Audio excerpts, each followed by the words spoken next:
Hello students, welcome back to my channel. Leverage ये chapter की series चल रही है। ऑलरेडी इस चैप्टर के बेसिक्स हम लोग पहले वाले वीडियोस में कवर कर चुके हैं। अगर आपने अभी तक उसे नहीं देखा तो आपको आई बटन पे मिल जाएगा। इस वीडियो में एक रिवर्स प्रॉब्लम सॉल्व करने जा रहे हैं, तो चलिए शुरू करते हैं। आगे बढ़े इससे पहले मैं आपको फिर तीनों फॉर्मूलाज एक बार रिवाइज करवा दूँ। पहला फॉर्मूला था हमारा ऑपरेटिंग लीवरेज, जिसका फॉर्मूला था contribution upon EBIT। Financial leverage, जिसका फॉर्मूला था EBIT upon EBIT। And combine leverage, जिसके दो फॉर्मूला थे, बट हम लोग operating leverage into financial leverage ये वाला फॉर्मूला ही यूज करते थे। Right, okay. आगे बढ़ते हैं एग्जाम्पल की ओर। अब इस एग्जाम्पल में क्या नया है इसे रीड करके पता करते हैं।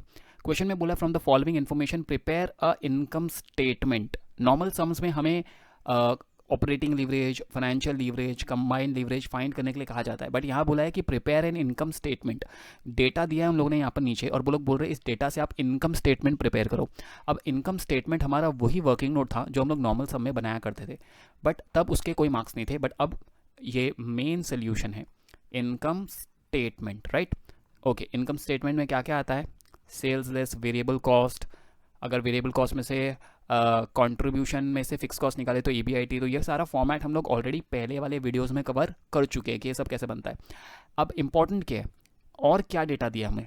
ऑपरेटिंग लीवरेज दिया है 4। ये ऑपरेटिंग लीवरेज हम लोग निकाला करते थे, पहले से दे दिया है।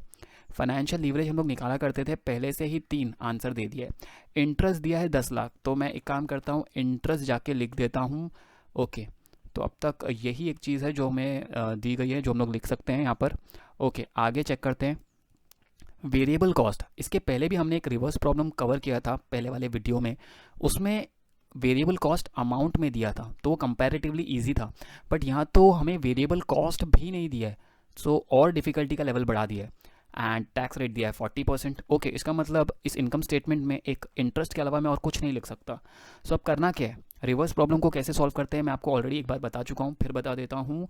वर्किंग नोट में सबसे पहले हम लोग कौन से फॉर्मूला से स्टार्ट करते हैं? फाइनेंशियल लीवरेज से। फाइनेंशियल लीवरेज का फॉर्मूला EBIT अपॉन EBIT। मैंने आपको कहा था कि रिवर्स प्रॉब्लम में हमेशा हम लोग को EBIT को इलेबरेट करके लिखना पड़ता है।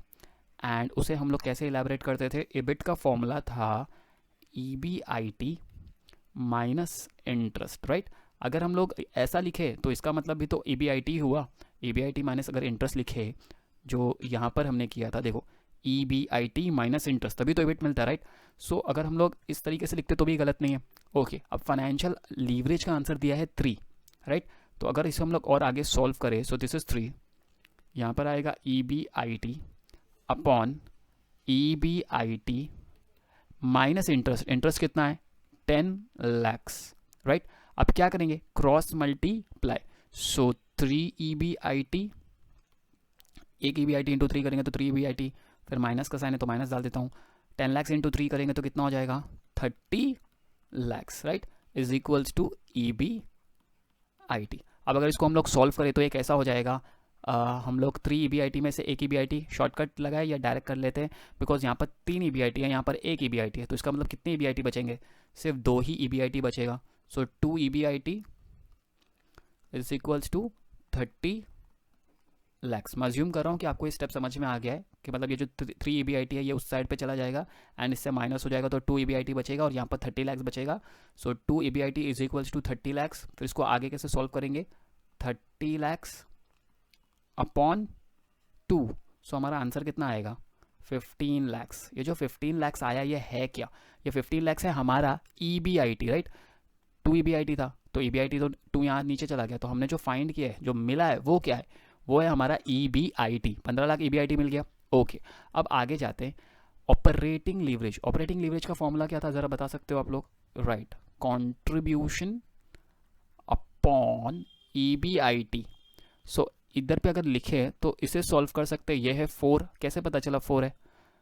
क्वेश्चन में दिया था 4, देखो यहाँ पर। सो यहाँ लिख दिया 4। कंट्रीब्यूशन हमें पता नहीं है, सो कंट्रीब्यूशन को हम लोग ऐसे ही रहने देते हैं। EBIT हमें पता चल चुका है कितना है? 15 lakhs। सो अब कंट्रीब्यूशन कैसे मिलेगा? क्रॉस मल्टीप्लाई करके। So contribution is equals to 15 lakhs into 4। So कितना हो जाएगा? वैसे तो होता है 60 लाख, लेकिन फिर भी हम लोग कैलसी में एक बार चेक कर लेंगे। So it's 15 lakhs into 4 60 lakh. So हमको कंट्रीब्यूशन भी मिल गया है। अब करना क्या है, जो जो डेटा मिला है वो लिख देते हैं। जैसे हमें EBIT मिल गया, EBIT कितना मिला है 15 लैक्स, राइट। सो अगर EBIT 15 लैक्स है, इंटरेस्ट 10 लैक्स है, तो ये कितना हो जाएगा 5 लैक्स, करेक्ट। अब टैक्स 40% दिया था, वैसे पता नहीं आपको याद है कि नहीं, ये जो 40% है किसके ऊपर चार्ज करते हैं हम लोग, EBIT के ऊपर। सो 5 लाख इंटू 40% करें, सो कितना आएगा 5 lakh into 40 divided by 100, so it's 2 lakhs. So हमारा जो टैक्स है वो 2 लाख है, तो इसका मतलब लास्ट का अर्निंग्स आफ्टर टैक्स कितना होगा 3 लाख, करेक्ट। यहाँ तक कोई प्रॉब्लम नहीं, ओके।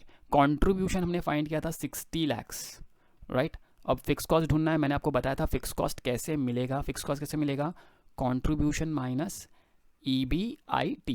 सो 60 माइनस अगर 45 लैक्स 15 लैक्स करे, सो 45 लैक्स बचता है, ठीक है। यहाँ मैं लिख देता हूँ 60 लैक्स माइनस 15 लैक्स, तो हमको फिक्स कॉस्ट भी मिल जाएगा 45 लैक्स।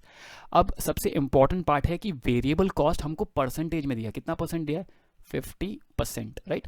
50% है, तो मैं यहाँ से परसेंटेज हटा के सिर्फ 50 रखता हूँ।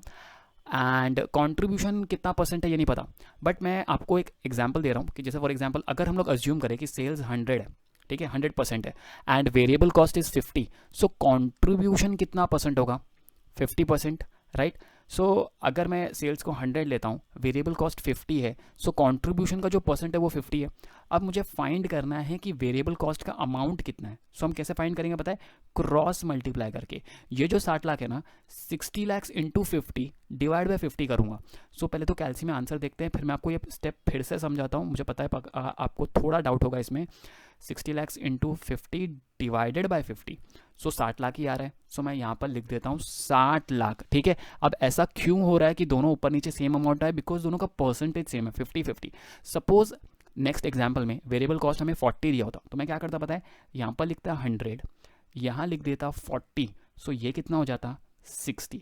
इन दैट केस जब हम लोग क्रॉस मल्टीप्लाई करते तो कैसे करते पता है क्या, हम लोग ऐसे मल्टीप्लाई करते, 60 लैक्स को किससे मल्टीप्लाई करना है इंटू 40 एंड डिवाइड किससे करना है 60 से, ठीक है। तो ये क्रॉस मल्टीप्लाई कैसे होता है ये देख लो, 60 लैक्स इंटू 50 डिवाइड बाय 50, कौन से वाले से मल्टीप्लाई किया, कौन से वाले से डिवाइड किया, नीचे वाले से डिवाइड होता है, ऊपर वाले से मल्टीप्लाई, ठीक है। जिन लोग को क्रॉस मल्टीप्लाई का कॉन्सेप्ट पता है उन लोग को इतना डाउट नहीं आया होगा, बट जिन लोग को भी थोड़ा भी कंफ्यूजन है तो मेरे ख्याल से इस एग्जाम्पल से आपको आइडिया आ गया होगा, राइट।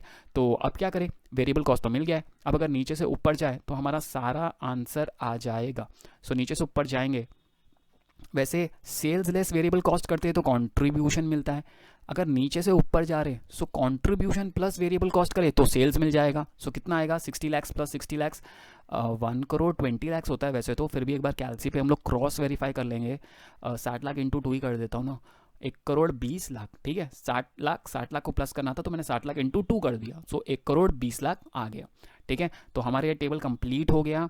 तो मेन इंपॉर्टेंट पार्ट क्या था इसमें कि इसमें वेरिएबल कॉस्ट नहीं दिया था, तो मैंने वेरिएबल कॉस्ट कैसे निकाला वो ज़्यादा इंपॉर्टेंट है, बिकॉज इसके पहले वाले वीडियो में वेरिएबल कॉस्ट का अमाउंट ऑलरेडी दिया था, तो इसमें वो भी नहीं दिया है। डिफिकल्टी का लेवल और बढ़ाते जा रहे हैं, तो जैसे जैसे आगे जाएंगे डिफिकल्टी का लेवल बढ़ते जाएगा, ठीक है। तो चलिए इस वीडियो में इतना ही। अगर आपको ये वीडियो पसंद आया तो आपको पता है क्या करना है, लाइक करो, सब्सक्राइब करो, शेयर करो।